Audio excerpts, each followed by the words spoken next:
नमस्कार दोस्तों, कैसे हैं आप लोग। कम्युनिकेशन के क्वेश्चंस हैं, ठीक है। तो पहला क्वेश्चन है, a message signal X T is band limited to 5 hertz and Y T is this much, X cube T plus X of 4t plus 1। If the signal Y T is to be sampled and reconstructed the minimum sampling rate required will be. देखिए, if maximum frequency of signal, कोई signal है आपका X T, इसकी maximum frequency अगर F hertz हो तो concept क्या है, एक्स स्क्वायर टी है अगर, या एक्स क्यूब टी है, या इधर एक्स ऑफ 2t है, या यहाँ पे एक्स ऑफ 3t है, तो इसकी जो मैक्सिमम फ्रीक्वेंसी होगी वो क्या होगी। जैसे ये हो गई 2f, एक्स क्यूब टी की 3f, एक्स ऑफ 2t की 2f, एक्स ऑफ 3t की 3f हो गई। तो एप्लीकेशन क्या है कि X T is band limited to 5 hertz. तो एक्स क्यूब टी जो है, एक्स क्यूब टी, इसकी जो बैंडविड्थ होगी वो कितनी होगी, 3 टाइम्स ऑफ एफ, यानी कि 3 इंटू 5 15 हर्ट्ज, राइट। एंड जो एक्स ऑफ 4t है, इसकी जो बैंडविड्थ होगी वो होगी 4 टाइम्स ऑफ एफ, यानी कि 4 इंटू 15 यानी कि 60 हर्ट्ज, ठीक है। सॉरी 4 इंटू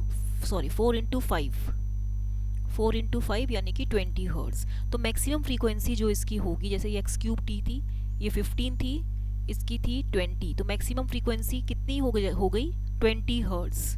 20 हर्ट्ज हो गई, तो सैम्पलिंग फ्रीक्वेंसी क्या होता है, ट्वाइस ऑफ एफएम, यानी कि 2 into 20 hertz, that means 40 hertz. तो मैक्सिमम फ्रीक्वेंसी जो मिनिमम सैम्पलिंग रेट है वो है आपका 40 हर्ट्ज। तो फर्स्ट क्वेश्चन हो गया। नेक्स्ट क्वेश्चन है कि 10 signals band limited to 5 kHz each are transmitted through a channel after modulating using FDM. If guard band is 2 kHz and the signals are amplitude modulated, the minimum bandwidth of channel required for transmission is, देखिए bandwidth of AM signal है twice of FM, twice of FM है, तो यानी कि twice of FM का मतलब 2 into 5 kHz, तो ये वैल्यू हो जाएगी 10 किलो हर्ट्ज, ठीक है। तो बैंडविड्थ ऑफ जो 10 AM सिग्नल्स हैं, हमें कितने सिग्नल्स दिए हैं, बैंडविड्थ ऑफ 10 AM सिग्नल्स हैं वो हो जाएगा n times of twice FM। n कितना है 10 इंटू ट्वाइस FM कितना हुआ 10 किलो हर्ट्ज, तो ये हो गया 100 किलो हर्ट्ज, राइट। अब ये बोल रहा है कि for separating 10 AM signals if guard band is 2 kHz and the signals are AM amplitude modulated, minimum bandwidth of channel required for transmission is, for separating 10 AM signals, for separating 10 AM signals 9 guard bands are required। तो total bandwidth of channel कितना हो जाएगा,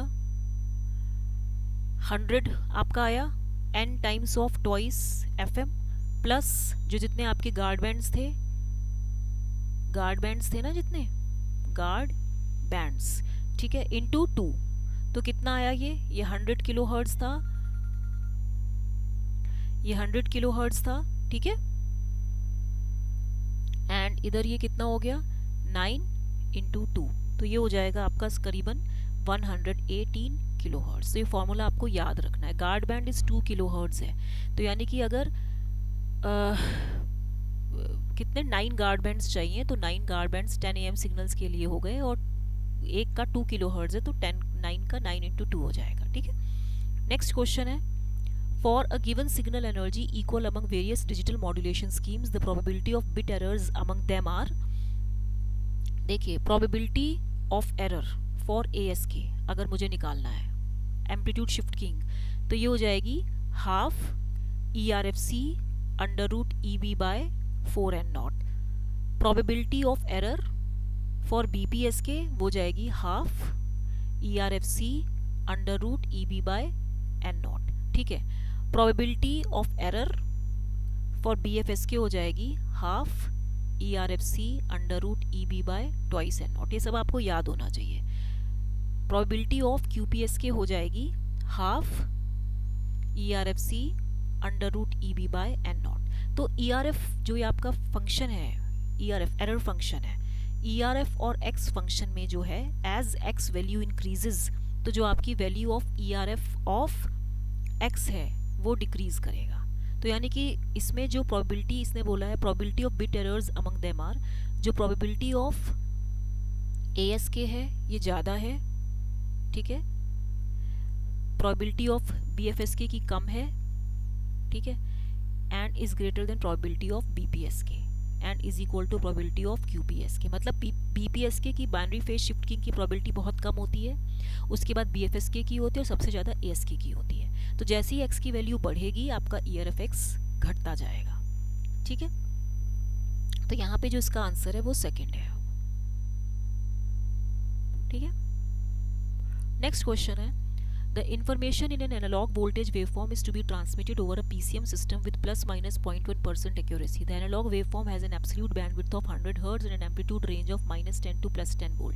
Assume the waveform to be sinusoidal. The signal to noise ratio achieved is, देखो इस question में in case of sinusoidal signal, आपका जो ये साइनोसॉइडल सिग्नल होता है, मैं लिख भी देती हूँ, in case of sinusoidal signal जो आपका सिग्नल टू नॉइज रेशियो है वो होता है 1.76 प्लस 6n, और मैं इसको 1.76 को 1.8 प्लस 6n भी बोल सकती हूँ। n क्या होता है, number of bits per sample, number of bits each sampled is encoded in. तो कैलकुलेशन में आपको क्या दिया है, मैक्सिमम एरर जो दिया है क्वेश्चन में, मैक्सिमम एरर, ठीक है, मैक्सिमम एरर आपकी जो होती है डेल्टा बाई 2 है, डेल्टा स्टेप साइज है, तो यानी कि delta by 2 is equal two plus minus 0.1% होता है, ठीक है, यानी कि delta is equal two plus minus 0.2% होता है। तो delta is equal two plus minus 2 by कितना हो जाएगा 1000, ठीक है, और डेल्टा की अलग से वैल्यू होती है V maximum by 2 to the power n, twice V maximum by 2 to the power n। तो यहाँ पे देखिए, यहाँ पे ये इक्वेशन जो हो गई आपकी, ये फर्स्ट इक्वेशन है, ये इक्वेशन 2 है। तो यहाँ पे आप देख लीजिए 2 by 1000 is equal to 2 of V max कितना दिया है आपको,